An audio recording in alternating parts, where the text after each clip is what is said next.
বাংলাদেশ সরকারের কথায় নতুন করে ঋণ দেওয়ার বিষয়ে আলোচনা শুরু করেছে আইএমএফ। তবে তারা সতর্ক করে বলছে, অর্থনীতি এখন বেশ চাপে আছে।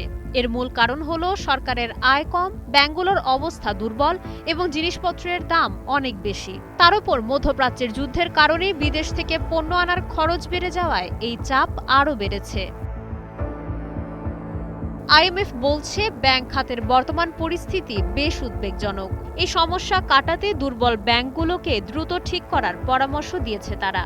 পাশাপাশি যেসব জায়গায় সরকারের ছাড় বা ভর্তুকি দেওয়ার খুব একটা দরকার নেই, সেখান থেকে টাকা বাঁচিয়ে গরিব মানুষের উপকারে লাগাতে বলা হয়েছে।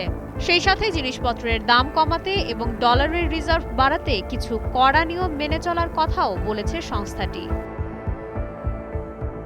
আইএমএফ সতর্ক করে বলেছে, সময়মতো এসব জরুরি পদক্ষেপ না নিলে আগামী 2026-27 সালে দেশের অর্থনৈতিক উন্নতি অনেক কমে যেতে পারে।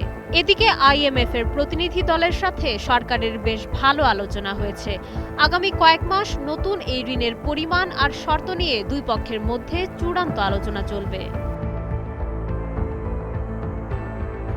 মাইশা মালিহা, সময়ের আলো।